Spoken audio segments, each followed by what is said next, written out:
بسم اللہ الرحمن الرحیم۔ السلام علیکم، میں آپ کا میزبان سمیع ابراہیم تجزیوں اور خبروں کے ساتھ حاضر خدمت، اور آپ دیکھ رہے ہیں ہمارا سوشل میڈیا سمیع ابراہیم آفیشیل۔ 8 سابق صدور سپریم کورٹ بار کے انہوں نے 26ویں آئینی ترمیم کے خلاف سپریم کورٹ میں درخواست دائر کی ہے اور مطالبہ کیا ہے کہ اس کی سماعت فوری طور پر کی جائے اور جب تک اس کا فیصلہ نہیں ہوتا اس ترمیم کو معطل کیا جائے، کیونکہ اگر یہ ترمیم غیر مؤثر ہوتی ہے عدالتی حکم کے نتیجے میں تو پھر یہ جو سارے فیصلے ہیں دے ول کریٹ امبیرسمنٹ۔ بڑی ایک اسٹرانگ یہ ڈیولپمنٹ ہے، اور میں آپ کو نام بھی بتا دیتا ہوں۔ یہ جو سارے جو بار کے صدور ہیں، عابد حسن منٹو ہیں، محمد اکرم شیخ ہیں، حامد خان صاحب ہیں، قاضی محمد انور ہیں، منیر ملک ہیں، عابد زبیری ہیں، علی احمد کرد ہیں اور امان اللہ کے نورانی ہیں۔ اور یہ پیپلز پارٹی سے بھی ان کا تعلق ہے، نون لیگ سے بھی ان کا تعلق ہے، تحریک انصاف سے بھی ان صدور کا تعلق ہے۔ بڑے سینئر لوگ ہیں اور بڑے امپورٹنٹ ہے یہ، اور عدالت اب اس پر خاصی دباؤ میں آئے گی۔ اور یہ تو کہا ہے انہوں نے کہ اس کی جو سماعت ہے آئینی بینچ نے کہ جنوری کے دوسرے ہفتے میں کی جائے گی، لیکن ظاہر ہے ایک ڈیمانڈ ہے کہ آپ فل کورٹ کے ذریعے اس کو سنیں، اور فل کورٹ عدالت نہیں بنا رہی تو it will be very interesting کہ یہ میچ جو ہے یہ کدھر جاتا ہے، کیونکہ ابھی تک ایک یونیفائیڈ ہمیں لائرز ریئیکشن نظر نہیں آیا، لیکن یہ پہلا ایک ایسی انڈیکیشن ہے کہ جس میں مختلف جو خیال کے جو لیڈران ہیں وکلاء وہ اکٹھے ہوئے ہیں، پٹیشن دائر کی گئی ہے اور استدعا کی گئی ہے کہ اس کو معطل کیا جائے اس ترمیم کو۔ تو اب کون اس کو سنتا ہے؟ کیا اس ترمیم کے نتیجے میں پیدا ہونے والی بننے والی آئینی عدالت سنتی ہے اس کو، یا فل کورٹ کی جو ڈیمانڈ ہے اس پر عمل درآمد ہوگا، اور وکلاء کیسے ریئیکٹ کریں گے اگر فل کورٹ نہیں بنتا؟ تو یہ ایک جو میچ ہے ہمیں سپریم کورٹ کا آئینی بینچ اور وکلاء کے بیچ ہمیں یہ ایک دکھائی دے رہا ہے، ایک ٹینشن یہ ہمیں نظر آ رہی ہے کہ آنے والے دنوں میں یہ ہوگی۔ دوسری جانب آج جسٹس عطر من اللہ، جمال خان مندوخیل اور شاید ملک شہزاد صاحب ہیں، ان کی جو آبزرویشنز ہیں وہ بہت اہم ہیں۔ ایک کوئی مقدمہ تھا کسی ملزم کی گرفتاری کے حوالے سے، وہ جو انتظامیہ ہے وہ نہیں کر سکی تھی گرفتار، تو اس پر بلاسٹ کیا آج ججز نے، جسٹس عطر من اللہ نے اور ان کے ساتھی ججز نے، کہ جب حکومت اور ریاست اپنے سیاسی مخالفین کے پیچھے پڑی ہوئی ہو،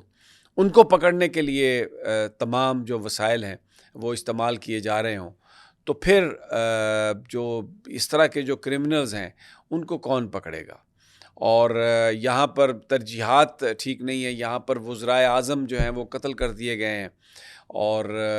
3 وزرائے اعظم قتل ہوئے، اور کیا ہوا ذوالفقار علی بھٹو کے حوالے سے کہ ان کا عدالتی قتل ہوا، اس پر یہ بھی کہا گیا کہ وہ نہیں ہونا چاہیے تھا، سب کچھ یہ ہو گیا، لیکن جن لوگوں نے قتل کیا کیا ان کے خلاف کوئی کارروائی ہوئی؟ اور یہ سیاسی مخالفین کو استعمال ہو رہے ہیں یہ ادارے فکس کرنے کے لیے، اور عوام کی جو فلاح و بہبود ہے اور جو بیسیکلی جو کرائم ہے اس کو روکنے کے لیے کوئی ادارہ کام نہیں کر رہا۔ بڑی اسٹرانگ یہ آبزرویشنز آئی ہیں سپریم کورٹ کے ججز کی، اور آج اس سے پہلے یہ میں نے بتایا کہ وہ بار کے جو صدور ہیں انہوں نے اس پٹیشن کو فائل کیا، اور عمران خان صاحب کے حوالے سے جو تازہ ترین خبریں آئی ہیں اس کے حوالے سے وہ خاصے اس معاملے پہ برہم نظر آ رہے ہیں کہ جو شہداء کا معاملہ ہے، ڈی چوک میں جو ہلاکتیں ہوئیں، جن لوگوں کو شہید کیا گیا، ان کے حوالے سے بالکل کسی طرح سے کوئی بات نہیں کی گئی۔ انہوں نے علی امین گنڈا پور سے بھی اس حوالے سے بات کی، اور بھی جو دوسرے جو قائدین ہیں ان سے بات کی، اور کہا کہ میں پہلے بھی آپ کو بتا چکا ہوں کہ وہ بڑے مضطرب، انہوں نے کہا کہ میں راتوں کو مجھے نیند نہیں آتی، اور یہاں پر یہ مذاکرات کی باتیں ہو رہی ہیں، اور اپنا جو ان کا ٹویٹر اکاؤنٹ ہے اس سے اتوار کی شام تک اگر کوئی نہیں فیصلہ اس طرح کا حکومت کوئی سنجیدگی دکھاتی تو پھر وہ ریمیٹنسز کو روکنے کے لیے عمران خان صاحب کا ذاتی ٹویٹ ان کے ٹویٹر اکاؤنٹ سے آئے گا، اور وہ بالکل اس راہ پہ چلیں گے جس میں وہ ان اداروں کی پرفارمنس کو للکار رہے ہیں اور کہہ رہے ہیں کہ وہ بالکل اس بات کی اجازت نہیں دیں گے، اور کوئی ڈیل ویل کا کوئی نام ہی نہ لے، کوئی کانسیپٹ ہی نہیں ہے ڈیل کا۔ ڈومیسٹک تو حالات ہمارے یہ چل رہے ہیں، لیکن امریکہ کے ساتھ پاکستان کے تعلقات مسلسل کشیدہ ہوتے جا رہے ہیں۔ اب جو ڈپٹی نیشنل سیکورٹی ایڈوائزر ہیں جوناتھن فائنر، انہوں نے ایک اسٹرانگ سٹیٹمنٹ دی ہے پاکستان کے بیلسٹک میزائل پروگرام کے بارے میں۔ انہوں نے کہا ہے کہ پاکستان بین البراعظمی بیلسٹک میزائل ڈیولپ کرنے کے پروگرام کی کوشش کر رہا ہے، اور اگر ایسا ہوتا ہے تو پھر امریکہ جو ہے ڈائریکٹ پاکستانی میزائل کا ٹارگٹ بن سکتا ہے، اور اس پر ہمیں بڑی تشویش ہے۔ اور اس سے پہلے آپ کو پتہ ہے 4 کمپنیاں پاکستان کی، ان کو بیلسٹک میزائل پروگرام میں NDC کی مدد کرنے کے الزام پر ان پر پابندیاں امریکہ نے لگائی ہیں، سینکشن، اور اس سے پہلے 3 چائنیز کمپنی پر لاسٹ ایئر پابندیاں لگائی تھیں کہ یہ بیلسٹک میزائل پروگرام جو ہے پاکستان کا، اس کی وہ مدد کی جا رہی ہے۔ تو ہم دیکھتے ہیں کہ رچرڈ گرینل کا ٹویٹ آیا ہے، پھر اس کے بعد یہ ڈپٹی نیشنل سیکورٹی ایڈوائزر، اب یہ تو بائیڈن ایڈمنسٹریشن کے ہیں، یہ تو موجودہ ڈپٹی نیشنل سیکورٹی ایڈوائزر ہیں، یہ بھی اور انہوں نے پابندیاں لگائی ہیں، یہ جو پاکستان پر پابندیاں لگائی ہیں، یہ جو گورنمنٹ جو ایک بڑا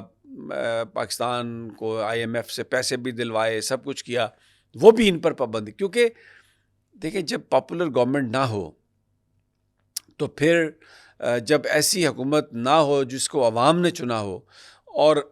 آپ ایک جعل سازی والی حکومت میں ہوں، اور پھر آپ کشکول لے کے ہر جگہ پھر رہے ہوں جا کے، اور آپ یہ کہیں کہ میں آپ کا بالکل ٹٹو بننے کے لیے تیار ہوں، اور جو آپ کہیں گے میں وہ کرنے کے لیے تیار ہوں، تو پھر اس کے نتیجے میں آپ کے اوپر پابندیاں بھی لگتی ہیں، آپ کی کوئی بطور نیشن آپ اپنی رسپیکٹ کو بھی لوز کرتے ہیں، اور جو کچھ ہو رہا ہے وہ ہوتا ہے۔ اب انڈیا کے اندر جو کچھ بھی کیا انہوں نے، کوئی اس پر اتنا زیادہ اس پر کوئی اختلاف نہیں ہے، لیکن یہ جو پاکستان کا جو پروگرام ہے، اور کوئی اس کو ڈیفینڈ کرنے والا نہیں ہے۔ وزیر دفاع جو ہیں، بجائے اس کے کہ وہ اس کے حوالے سے کوئی بیان دیں، وہ تحریک انصاف پر تنقید کر رہے ہیں، وہ IMF کے حوالے سے بات کر رہے ہیں۔ جو ڈپٹی وزیر اعظم ہیں، وزیر خارجہ بھی ہیں، کوئی اس پر کسی طرح سے جو کنسرنڈ ریلیونٹ لوگ ہیں ان کی طرف سے کوئی بیان نہیں آ رہا، اور یہاں پر جو کوششیں ہو رہی ہیں بیوروکریسی کے اندر اگاڑ پچھاڑ کی اور اپنے اثر و رسوخ کو بڑھانے کی، اسی پر یہ فوکس کیا جا رہا ہے، اور پاکستان کا اس میں اتنا زیادہ نقصان ہو رہا ہے۔ تو اجازت دیجیے، مجھے اگلی ویڈیو تک انشاءاللہ جو بھی تازہ ترین ہوگی آپ کو دیں گے۔ اللہ نگہبان۔